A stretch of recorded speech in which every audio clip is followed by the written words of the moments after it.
మన మీద స్వర్గీయ నందమూరి తారక రామారావు గారి ఆశీస్సులు ఉన్నంత వరకు మనల్ని ఎవరూ ఆపలేరు, నన్నెవరూ ఆపలేరు అని చెప్పి వార్ టూ ప్రీ రిలీజ్ ఈవెంట్లో జూనియర్ ఎన్టీఆర్ చేసినటువంటి వ్యాఖ్యల వెనక చాలా చాలా అర్థాలు పరమార్థాలు ఉన్నాయి అని చెప్పి ఇప్పుడు మరో బలమైన సాక్ష్యం బయటపడింది.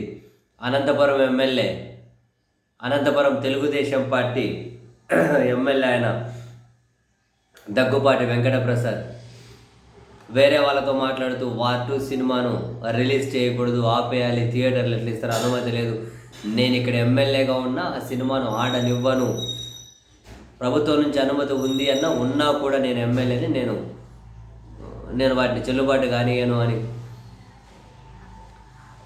నందమూరి తారక రామారావు జూనియర్ ఎన్టీఆర్ని బూతులు తిడుతూ ఆయన మాట్లాడిన ఆడియో సోషల్ మీడియాలో ఫుల్ చక్కర్లు కొడుతుంది. ఆయన విన్నారా మీరు? సినిమా ఆడదు సినిమా ఆడ సినిమా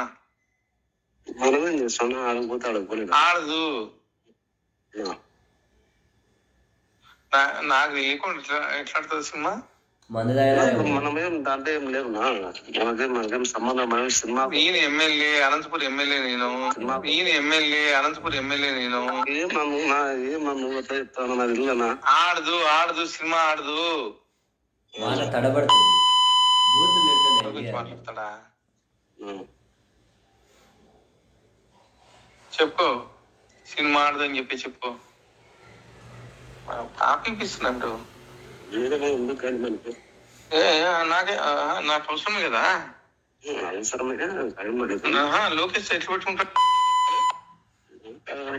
దాంట్లో ఆ విషయంలో అయితే మనమైతే ఆపోయిట్లేనా నువ్వు చెప్పినట్లు. ఉద్ద మూసుకుంటావు పూక. నువ్వు ఎట్లా ఇప్పిస్తావు నువ్వు కార్ది? నేను చేయించే కదా, స్టెరాయిడ్ వేస్తాను సినిమాది. సరే ఏపీ ఇప్పుడు పర్మిషన్ లేదు కదా. కాదన్నా, స్టెరాయిడ్ సినిమా వేస్తాను, పర్మిషన్ లేదు కదా, ఎట్లా ఇప్పిస్తావు నువ్వు? నేనే వేయించాక నాకు సంబంధం లేదు. సరే బుక్ చేపిస్తా చూడి. మామూలు నేను సినిమా పోయేవాడిని. ఆడదు సినిమా ఆడదు.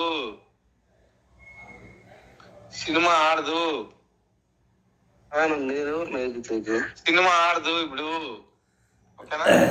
ఇది చాలాసేపు మాట్లాడాను, ఇట్లనే బూతులు తిడుతున్నారు. ఇంకా వార్ టూ సినిమా ఆడనియ్యను అనంతపురంలోని. సో ఇటువంటి సమాచారం రాష్ట్ర వ్యాప్తంగా చాలా చోట్ల జూనియర్ ఎన్టీఆర్కి చేరే ఉంటుందిగా, తన సినిమాని ఏ విధంగా అడ్డుకునే ప్రయత్నం చేస్తూ ఉన్నారు అని.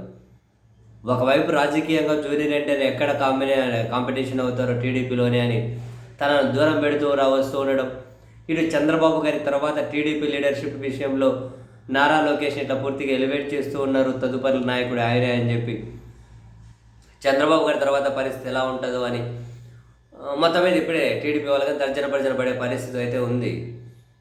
బట్ నారా లోకేష్ తను ప్రూవ్ చేసుకోవాలని చెప్పి ప్రయత్నాలు చేస్తూ ఉన్నారు. మొత్తం మీద ఎట్లుంటుందో తర్వాత రాజకీయం తెలియదు, టీడీపీ రాజకీయం. మరి జూనియర్ ఎన్టీఆర్ ఒకవేళ కాంపిటీషన్ వస్తే కష్టం అనుకున్నారు. మొత్తం మీద ఆయన మీద చాలా కక్ష ఉంది, చాలా కోపం ఉంది వీళ్ళకైతే, ఇటువైపు బ్యాచ్కు. చివరికి సినిమాను కూడా ఆడనీయకుండా చేస్తామని చెప్పి మాట్లాడిన ఈ ఆడియో సోషల్ మీడియాలో ఫుల్ వైరల్ అవుతూ ఉంది. బహుశా అదే రోజు రిలీజ్ అయిన కూలీ సినిమాకు విషెస్ చెప్పారు, కానీ వార్ టూ సినిమాకి ఏమీ విష్ చేయలేదు ప్రభుత్వ పెద్దలు, ప్రముఖులు కూడా. కూలీకే టికెట్లు పెంచుకునే దానికి దీనికి అలో చేశారు, కానీ వార్ టూకి అయితే అసలు ఏమీ అలో చేయలేదు. చాలా ఉన్నాయి మొత్తం మీద. సో అదే సమయంలో జూనియర్ ఎన్టీఆర్ కూడా ఈ విషయాలన్నీ తెలిసే ఉంటాయి కదా. ఇవన్నీ తెలిసే బహుశా ఆయన స్టేట్మెంట్ ఇచ్చినట్టున్నారు వార్ టూ ప్రీ రిలీజ్ ఈవెంట్లో.